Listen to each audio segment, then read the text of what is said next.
Hey y'all, welcome. First as always, I hope Christ is guiding you and with you like he's with me every day. And in this video, I wanted to share something that a lot of y'all might find helpful if you're applying to colleges and waiting to hear. And so it's about like, what if you don't get into your dream school? And I will have a lot to share, and again, I hope you find it very helpful. The short answer is, well, like, you won't watch if I tell you the answer, but like I have like had kids like literally cry like and in front of me, and I myself was like a little heartbroken for like a year or so because I didn't get into my dream school. My dream school was MIT, right? And like I think I know why I didn't get in. Like it's pretty obvious, which is that like one of the biggest reasons is the fall of my senior year. I took AP biology. Like I took AP physics in 11th grade and took AP calculus BC in 10th grade and all these things, right? So I already exhausted all the AP curriculum and I did not like biology, but like just to throw on one more AP course, I took AP biology my senior year, and the fall of my senior year, my biology teacher absolutely hated me, like, and so she was like finding a reason to get me, like, so one of the reasons she hated me is because, like, I forgot the context for this, but she brought up a rectangle and said a rectangle is a square, and I was like, no, a square is a rectangle is not a square. So she hated the fact that I called her out in front of the whole class. And it's like, if you're a teacher and you hold grudges against like your students, you're a freaking moron. You should not be like in the classroom, like you're not sound. But as always, Jesus got redemption for me. How so? So like she used to tell us a lot about her personal life in class, and so like she told us about how like she like married this Iranian guy, so she's like some fat white lady, like not attractive either. Anyway, so she married like some Iranian guy, and after he got his visa, he like left her. So thank you, Jesus, as always, you come through. but like in the end, you know, like whether it's an employer or a college that turns you down, sometimes it's like for your own good. Like there's a good reason that happens, and in the end, like destiny and the path that Jesus like chooses for you is what you're gonna do, and you should be happy with that. So in the end, I felt like I went to the right school for me. It's still like a super good school, and like, you know, there are no rebels at MIT. Like I have worked with MIT alums many times, and like I love them because like they're the least political people, so they're apolitical, and I don't know if apolitical is a word, like which is to say that like if you have a work ethic and like, you know, if you're smart, like they'll love you and respect you. So I found that they're like the easiest people to work with, but they're also very stiff and robotic, and so like there are like really like no rebels at MIT, right? Like they're all like very like as I said, robotic people. I mean, it's like I don't want to put everybody in a bucket, but that's how it feels, and I'm like not that, right? And so like I was born a rebel. Like I came out of my mom's womb going like no, I was chilling, eating food in there, like but like yeah. So in the end, it works out is like the point, right? But also, like if you find this comforting, like where you went to school does not define you. First, like there are kids who go to like who get into really top schools, but for financial reasons choose to go to a state school. So it's like it's not about ego, right? Like so the fact that you went to MIT or didn't go to MIT, it's not a certification of like brilliance. Like there are many brilliant people who don't go to these elite schools, and like, you know, and also like the private schools, for example, are overrepresented in these elite schools, partially because they can pay tuition. So the private schools are like conduits to like more private schools, like once you rise up. But like also take comfort in the fact that like my like best students, my best math students never got into their dream school. So this is not about taming my ego. This again is like just trying to be helpful to you. So like I can go on and on and on and on.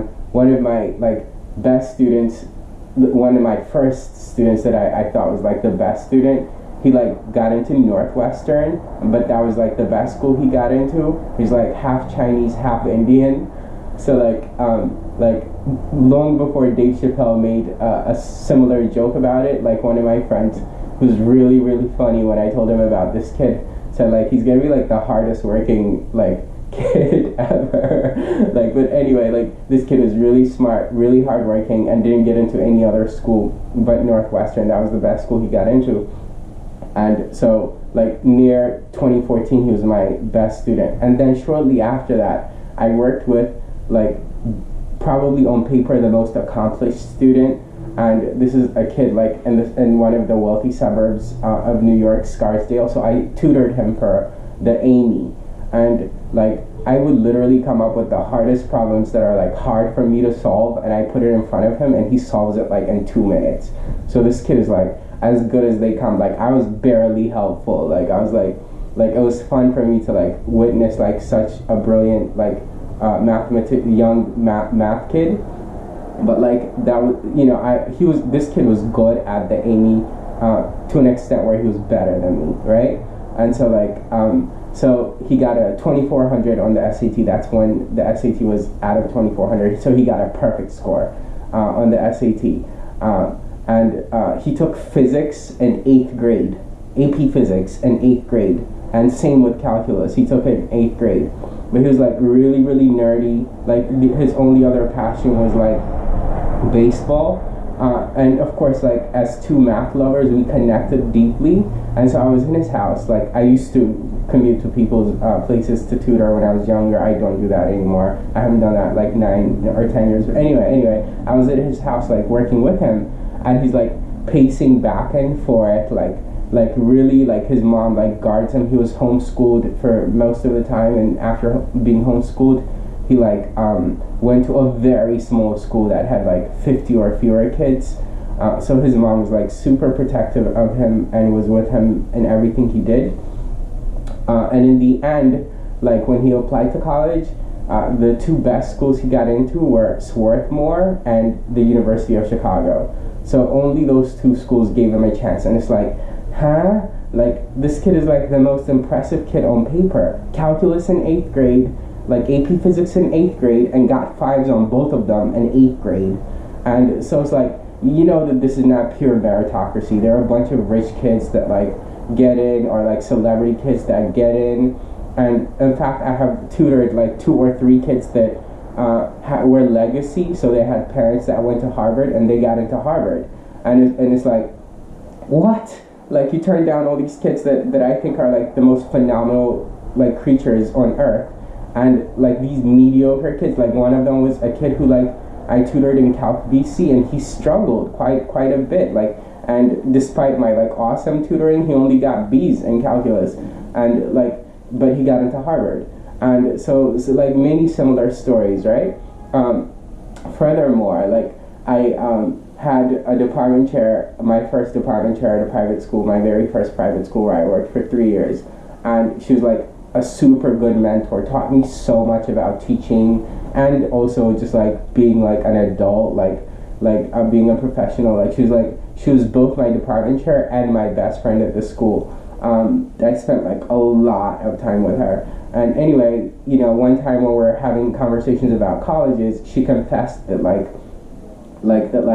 there was like a kid who in her high school sold pot, and he got into Cornell because he was a football player, and like he had decent grades and whatnot, but he got into Cornell, but that was her dream school, Cornell, and she didn't get in, and at the time, like, it broke her heart. She ended up going to Hamilton, and still a great school, right? Like, and so, like, you know, other than fate, like, you'll end up where you need to end up is what it is now. I like kind of wrote some notes to make sure that, like, like I hit all the notes I want to hit in this message, because it's like kind of like a very pointed message. And yeah, so like I already said Harvard is oh yeah, so like Harvard is overrated, but like what is it? So there was a really nice article by I don't know if it's a company or just a website. It's called Minding the Campus. I'll share the article. And in that article, it argued that like Caltech is the only pure meritocracy. And so like it said, like Caltech, MIT, and the University of Chicago are the three schools that are like the closest to like pure meritocracy, which is to say that like they have Division 3 or lower like sports. And so unlike Stanford, which accepts like students with very low SAT scores just to like make sure that their basketball team and football teams are strong, like Caltech and MIT and the University of Chicago do not do that. Like they don't care so much about like athletics and whatnot. And by the way, like we all have like a few regrets in life. One of my regrets is not ever applying to Caltech. I'm pretty sure I would have gotten in. I like was just scared because they were trying to recruit me for soccer. They sent me a bunch of mails, but I was like discouraged by my verbal score. I don't know if you knew, but English is not my first language. And so like at the time my English SAT score was really low. Math, no surprise, right? Like near perfect score, but for English I had like a 570 or a 590. So I just looked at their English stats and I was like, I'm not gonna get in, but I wish I had applied. I probably would have gotten in. Very strong chance I would have gotten in. Yeah, like, so the lesson in that and what I'm telling you is like apply, because if you don't apply, you don't know if you're gonna get in. So like don't just like do like if you have like a 2.9, don't apply to Harvard. You're just like wasting your time. But like if you are in a reasonable place, like yeah. And despite that, like fat bitch, like my biology teacher, like if it wasn't like for defamation lawsuits fears, I probably would like have given up her name. But despite her, I still had like a 3.9. She like gave me an F, like my fall semester of like senior year. And it's like people, right? Okay, but it didn't matter. I still got into like one of the best schools in the world. And one of the things I literally wrote on here is like, it doesn't matter. Like it doesn't define you. Like there are people who come out of Harvard and aren't like weren't trained well enough, and like there are people who went to like quote unquote like schools that are not as good or don't have as big a name, and they make a name for themselves on the job, like, right? Like they show competence, greater competence on the workplace. And maybe like when you first apply to a job, someone might be like, oh, this person went to Harvard, but like people are getting woke in every department every day. And so like no one is just like, at this point, like everyone is woke to some of the facts that I'm telling you. No one is just like, oh, he went to Harvard and automatically assume. I have a friend who went to Harvard and thinks COVID is fake. So I rest my case. And okay, what else do I want to say here? Okay, so the only other thing I want to say is that I suppose like we all try to like sometimes live vicariously through others, and so like I raised my younger sister, and so like I like pushed her to study math. Like she like literally like took like 5 or 6 math courses in local colleges while she was in high school. I made her do that. But anyway, I wanted her to get into MIT, and she didn't get into MIT, right? And like that one student, the half Chinese, half Indian kid, like, so I wrote his recommendation, right? And so I saw the list of colleges where he applied, and so one of the schools he applied to is the University of Pittsburgh, which is a very good school. And so it put like that school on my radar, having looked at like his list of colleges. So I made my sister apply to the University of Pittsburgh, which is where she ended up.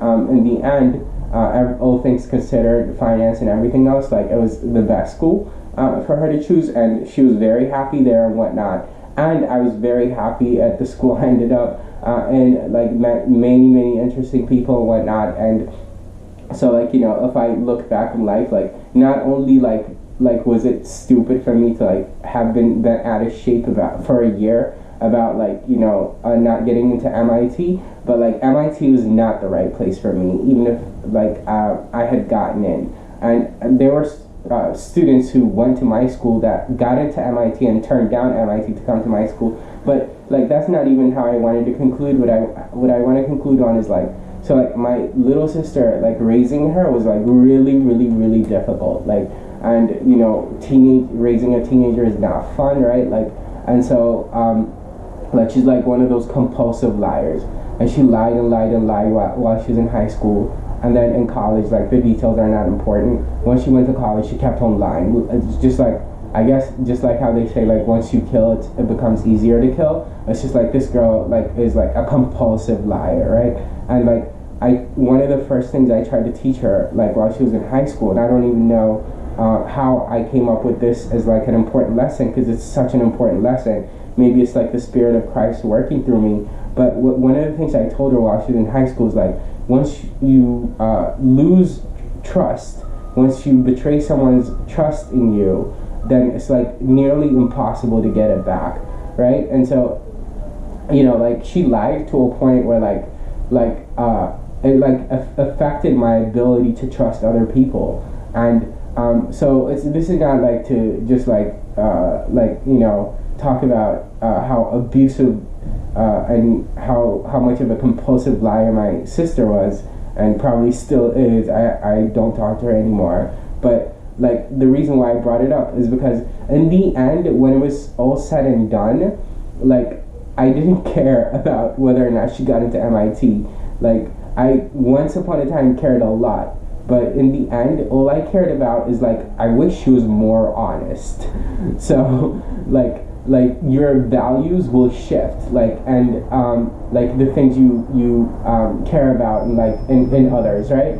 And so there was a time when like, and I hope I don't come off this way anymore, but there was a time when like one of the first things I wanted people to know is what school I went to, so they could be like, oh, he's so smart. But now I can't care less. Like I've taken math courses for fun because my job paid for them at local like community colleges, and like and those teachers, some of the best teachers that I've had were in the local community colleges. Like, and so like what school you went to does not say anything really about you. It doesn't. All it says is that like in high school you worked really hard, and like that's the only thing it says.